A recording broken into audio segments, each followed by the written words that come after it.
In 2 Chronicles chapter 22, we see Ahaziah making a foolish alliance with Jehoram, the son of Ahab, king of Israel. This is different than Ahaziah's father, who's also named Jehoram. And we see that because of that,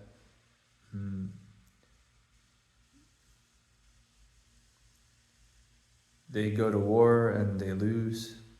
Actually, Ahaziah is killed. Then,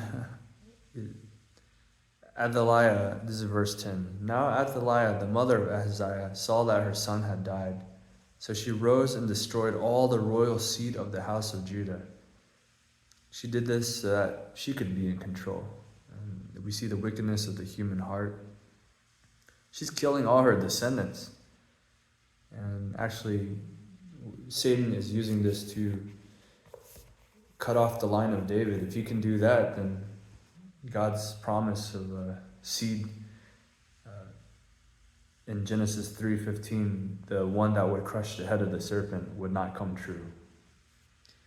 So what does the Family Worship Bible Guide say on this chapter?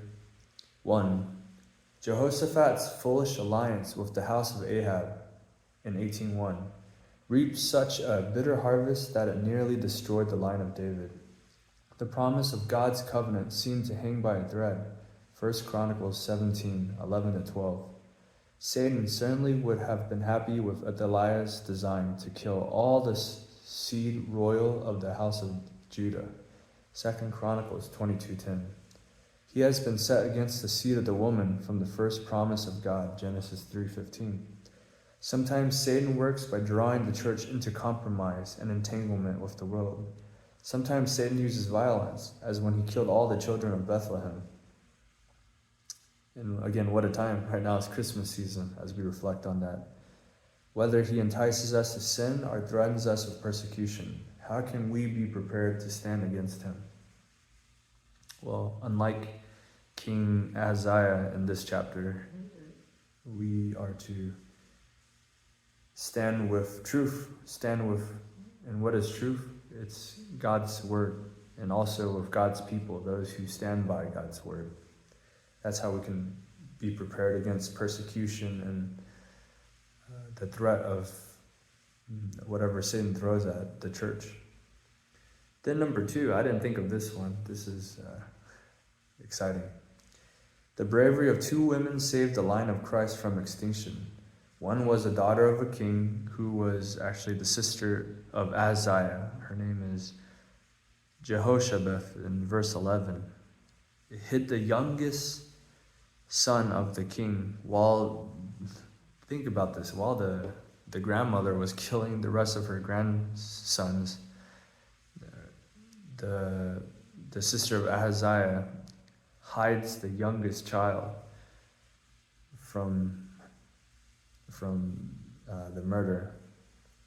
And here is also an unnamed servant. She not only hid the grandson, but in verse 11 it tells us, and put him and his nurse, this unnamed nurse, in the bedroom. Together, those two. I'm sure the nurse was the one who also helped the grandson stay quiet during that time. As you know, young children can cry and the noise would attract attention. She was a key part of his well-being and being kept from the massacre. Going back to the book, they risked their lives to preserve the house of David and proved to be instruments in God's hand to fulfill his covenant. Never underestimate the significance of ordinary men and women who trust the Lord and do his will. God's sovereignty often works through human means, and the godly are his servants. How does the courage of both Jehoshabeth and the nurse motivate you to serve God courageously? God uses ordinary men and women for his glory. So